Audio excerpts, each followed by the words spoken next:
Hello and welcome to this extremely low-level beginner guide to the Gate of Elidinis. This guide will show you the absolute minimum that's required to get smooth, consistent kills. If you're looking for your first kills or you've made a new account for Group Iron Man mode, you've come to the right place. For gear and requirements, as long as you have access to the Gate of Elidinis, by completing the Ode to the Devourer quest, you should be good to go. I'll be using the Amulet of Offerings from that quest for a little extra experience. The best pickaxe I can equip, and I've lowered my mining level to 70 and my divination level to 60 for this video. If you have access to auras or you're a Group Iron Man, don't forget to pop the Quarry Master aura as it helps quite a bit. And even with this extremely bare bones setup, we'll be able to get consistent 3 to 4 minute long kills at the Gate of Elidinis. Before we get started, these are a few nice things to have that are not needed for the method, but they can make your kills a little bit smoother. The first is the Succession quest to unlock the Dive ability, which is great for moving around the fight. And the second is the Mobile perk or Shadow's Grace relic. These both have the cooldown of your mobility abilities, including the aforementioned Dive, which makes getting around a whole lot easier.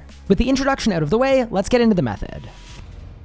To start the fight, position yourself by the Moonstone Shard deposit. Click on Ecthlarn to begin the encounter, and then collect between 30 and 40 Moonstone Shards. Once you've got your shards, walk, dive, run, or surge to the barrier. Repair the barrier while you're waiting for the Corrupt Shards of Elidinis to spawn. There's no need to repair it all the way to 100%.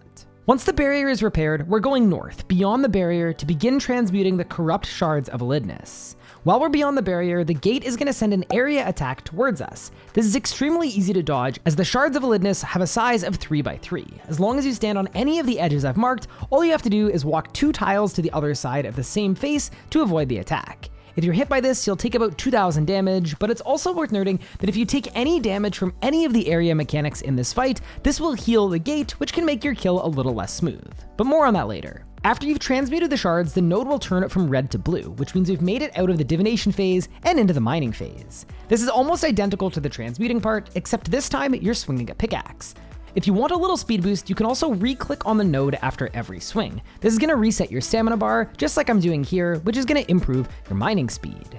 Alongside the auto attacks that we've been dodging, the Gate of Elidinis also has mechanics, which we'll go through now in order. For the first mechanic, the Gate of Elidinis will say "Be gone," and it will launch a highly damaging attack toward your character. If you remain in front of the barrier, you'll be hit for 60% of your life points, but by just walking back a few tiles so that you're behind the barrier, you're going to get that reduced massively, and in my opinion, it's extremely worth doing. Walking behind the barrier to reduce this hit is going to take up 30% of its durability, but if you care about supplies, it's a worthwhile trade-off to make. That said, for the best kill speeds, you can just tank this mechanic and eat through it.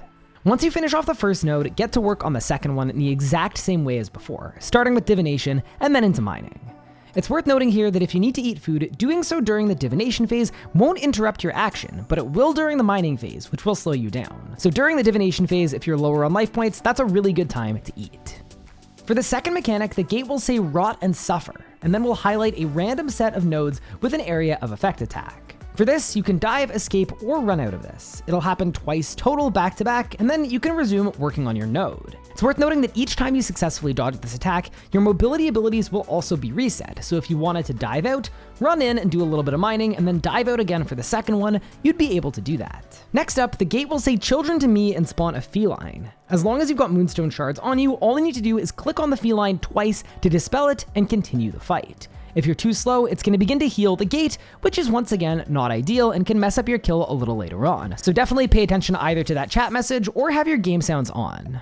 Whenever you have the first 2 nodes transmuted and mined, press the special action button on your screen, because it's time to hit the boss directly. Once you press your special action button, a set of 4 pillars will spawn north of the barrier after a few seconds. You need to click on these sequentially and quickly in order to use the Moonstone Shards you've mined to deal maximum damage to the boss. Once you're on the final pillar, click once on the boss to perform a jumping slam. If you're fast enough, you'll see a pop-up stating that you dealt an additional 25% increased damage, which is exactly what we're looking for. If you're shown a different percentage that's lower than that, it means you were a little bit too slow. Which isn't the end of the world, but you want to aim for getting that 25% bonus as often as you can. After the jumping slam, the Gate of Elidinis is going to charge up a bomb attack. And for this, we've got 2 options. If you're level 81 or above in defense, then whenever the bar below the Gate of Elidinis reaches full, you just want to use the barricade ability. Go back to transmuting on the remaining side, and then once the bomb hits you, you're going to repair the barrier to 60% or above if you plan on relying on it to reduce the Be Gone attack. If you're planning on tanking it, you don't need to bother repairing the barrier.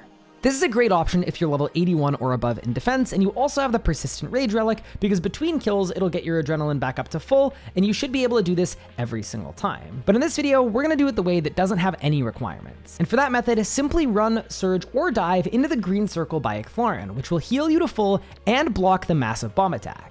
While you're waiting for the bomb to hit, you can optionally begin transmuting the node inside of the circle. This is going to give you a few more corruption stacks, which are going to result in you taking more damage, but it's worth doing when you're learning, as if you make any mistakes beyond the barrier, you're going to have to gather some additional resources from this node to finish off the fight. Make sure the barrier is 60% repaired if you plan on stepping behind it for the Begone attack, and then continue to the final 2 nodes north of the barrier. At this stage, we're going to repeat the exact same process we did for the first set. When the gate says Begone, retreat south of the barrier to save some damage, and when the gate says Rot and Suffer as before, avoid the areas on the floor and make sure that you don't get hit. As soon as you've got the final 2 nodes finished, press the special action button again as before, climb up the pillars, and then finish off the Gate of Elidinis once and for all with another jumping slam. But what if you accidentally tanked a few mechanics? If you did, you'll find the gate on a very low amount of life points after you've performed that second jumping slam. Whenever you tank a mechanic, the gate will also heal some health. If this happens, finish transmuting the node inside of Ecthelion circle and then mine it.